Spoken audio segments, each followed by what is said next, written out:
আসসালামু আলাইকুম রহমতুল্লাহ আহমদুর রসুল আলা রসুল করিম আবাদ। আল্লাহ তালা ফেরেশতাদেরকে সৃষ্টি করেছেন। ফেরেশতারা তারা পুরুষও নয়, মহিলাও নয়। ফেরেশতাদেরকে আল্লাহ তালা নূর দ্বারা সৃষ্টি করেছেন। তারা আল্লাহ তালার নাফরমানি কখনো করে না। আল্লাহ তাআলা তাদেরকে যা করতে বলেন তাই তারা করে, অন্য কিছু করে না। লা ইয়াসুনাল্লাহ মা আমারহুম ওয়া ইয়াফআলুনা মা ইউমারুন। তো তাদের নির্দিষ্ট ডানা রয়েছে, দুই দুই করে, তিন তিন করে। তবে জিবরাইল আলাইহিস সালাম তার ৬০০টা ডানা রয়েছে। ফেরেশতাদের মধ্যে কিছু ফেরেশতা বেশি সম্মানিত, যেমন এদের মধ্যে রয়েছেন জিবরাইল, মিকাইল, ইসরাফিল, আজরাইল।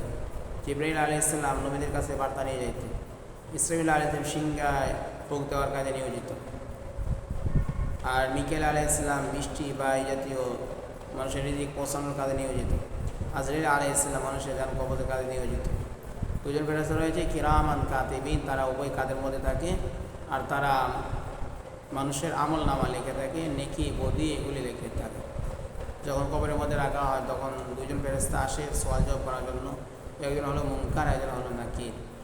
এভাবে সকালবেলা বিকালবেলা ফেরেশতারা দুনিয়াতে আসা যাওয়া করে।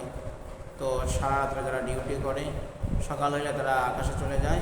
দিনের বেলা যারা কাজ করবে তারা দুনিয়াতে চলে আসে ফজরের সময়, আবার আসরের সময়। এইভাবে দিনের বেলা যারা ছিল দুনিয়াতে তারা আকাশে চলে যায়, আবার রাত্রিবেলা যারা কাজ করবে তারা দুনিয়াতে চলে আসে।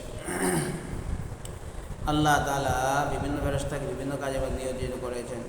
অনেক সময় অনেকে বিপদগ্রস্ত তাকে উদ্ধার করার জন্য আল্লাহ তাআলা ফেরেশতা পাঠান।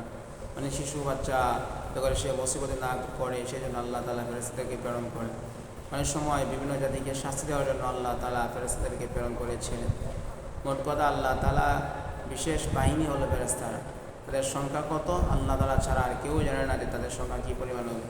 বাইতুল মামুর নামে একটা ইবাদতখানা রয়েছে সেই সপ্ত আকাশে, সেখানে প্রতিদিন ৭০,০০০ ফেরেশতা প্রবেশ করে। যিনি একবার প্রবেশ করবে দ্বিতীয়বার আর সেখানে সে প্রবেশ করতে পারবে না। এরকম কেমন পর্যন্ত ফেরেশতাগণ সেখানে প্রবেশ করতেছে। তো আল্লাহ তাআলা ওনার বিশেষ বাহিনী হলো ফেরেশতা। অনেক সময় আম্বিয়া ইকরামকে যুদ্ধের ময়দানে ফেরেশতাদেরকে প্রেরণ করে সাহায্য সহযোগিতা করেছেন আল্লাহ তাআলা। তো ওই ফেরেশতা এভাবে জান্নাত জাহান্নাম সেখানে ফেরেশতাদের উপস্থিত থাকবে। জাহান্নামের মধ্যে বিভিন্ন ফেরেশতারা তারা শাস্তির কাজে নিয়োজিত থাকবে। তো তাদের মাঝে প্রসিদ্ধ যিনি হলেন মালিক, জাহান্নামে দারোগা। এভাবে জান্নাতের মধ্যে বিভিন্ন ফেরেশতারা তারা কাজ করবে। তো জান্নাতি ফেরেশতাদের মধ্যে থেকে শ্রেষ্ঠ ফেরেশতা, সরদার ফেরেশতা হলেন রাইয়ান, তো রাইহান।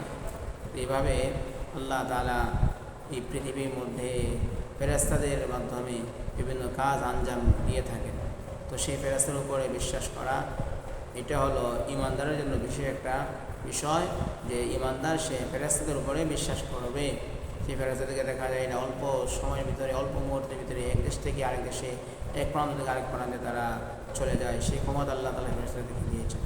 আল্লাহ তাআলা আমাদের সকলকে খাঁটি মুমিন মুসলমান বানাক। আসসালামু আলাইকুম রহমতুল্লাহ।